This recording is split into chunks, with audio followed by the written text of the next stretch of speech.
Hello friends, welcome to சுவையான சமையல். இன்றைக்கி நம்ம சுவையான சமையல் சேனலில் சுவையான கடப்பா எப்படி செய்கிறதுன்னு பார்க்கலாம்.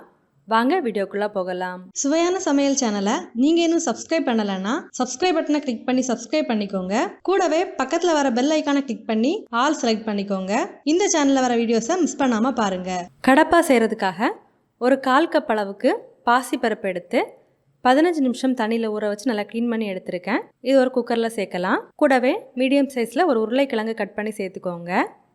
இது கூடவே தேவையான அளவுக்கு தண்ணி சேர்த்து இதை ஒரு 4-5 விசில் விட்டு வேக வச்சு எடுக்கலாம். நீங்கள் உங்கள் குக்கருக்கு ஏற்ற மாதிரி விசில் விட்டு வேக வச்சு எடுத்துக்கோங்க. அடுத்ததாக கடப்பா செய்கிறதுக்கு தேவையான மசாலா அரைக்கிறதுக்காக ஒரு மிக்சி ஜாரில் 1/2 கப் அளவுக்கு தேங்காய் துருவல் சேர்த்துக்கோங்க. கூடவே உங்கள் காரத்துக்கு ஏற்ப பச்சை மிளகாய் சேர்த்துக்கோங்க. நான் இன்றைக்கி 4 பச்சை மிளகாய் சேர்த்துருக்கேன். இது கூடவே 1/4 டீஸ்பூன் சோம்பு சேர்த்துக்கோங்க. கூடவே 1 டேபிள் ஸ்பூன் பொட்டுக்கடலை சேர்த்துக்கோங்க. அடுத்ததாக 2 பல் பூண்டு சேர்த்துக்கோங்க. இது கூடவே தேவையான அளவுக்கு தண்ணி சேர்த்து இதை நல்லா நைஸாக அரைச்சி எடுத்து வச்சுக்கோங்க. இப்போ பார்த்தீங்கன்னா குக்கரோட ப்ரெஷர் ரிலீஸ் ஆகியாச்சு. இதை ஓப்பன் பண்ணி பார்க்கலாம். பாருங்கள், பாசிப்பருப்பும் உருளைக்கிழங்கும் நல்லாவே குக்காகி வந்தாச்சு. இது ஒரு ஸ்பூனால் நல்லா மசிச்சு எடுத்துக்கோங்க. அடுத்ததாக கடப்பாவை தாளிக்கிறதுக்கு ஒரு கடாயை சூடு பண்ணிக்கோங்க. கடாய் சூடானதுக்கப்புறமா தேவையான அளவுக்கு தேங்காய் எண்ணெய் சேர்த்துக்கோங்க. எண்ணெய் சூடானதுக்கப்புறமா கடுகு சேர்த்துக்கோங்க. கடுகு பொரிஞ்சதுக்கப்புறமா 2 கிராம்பு சேர்த்துக்கோங்க. கூடவே கொஞ்சமாக பட்டை சேர்த்துக்கோங்க. இது கூடவே ஒரு சின்ன பிரியாணி இலையும் சேர்த்துக்கோங்க. இதெல்லாம் சேர்த்ததுக்கப்புறமா ஒரு பெரிய வெங்காயம் கட் பண்ணி சேர்த்துக்கோங்க.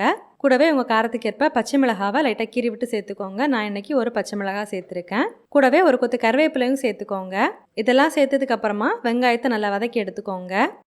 வெங்காயம் ஓரளவுக்கு வதங்கி வந்ததுக்கப்புறமா ஒரு 1/4 டீஸ்பூன் மஞ்சள் தூள் சேர்த்து நல்லா வதக்கி விட்டுக்கோங்க.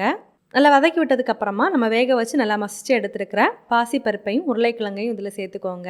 சேர்த்து நல்லா கலந்து விட்டுக்கோங்க. இது கூடவே தேவையான அளவுக்கு உப்பு சேர்த்து நல்லா கலந்து விட்டுக்கோங்க. நல்லா கலந்து விட்டதுக்கப்புறமா நம்ம அரைச்சி எடுத்துருந்த தேங்காய் மசாலாவையும் இதில் சேர்த்துக்கோங்க. இது கூடவே இந்த குழம்புக்கு தேவையான அளவுக்கு தண்ணி சேர்த்து நல்லா கலந்து விட்டுக்கோங்க. தேவையான அளவுக்கு தண்ணி சேர்த்ததுக்கப்புறமா இதை நல்லா கொதிக்க வச்சு எடுத்துக்கோங்க. இப்போ பார்த்தீங்கன்னா இது நல்லாவே கொதிக்க ஆரம்பிச்சாச்சு.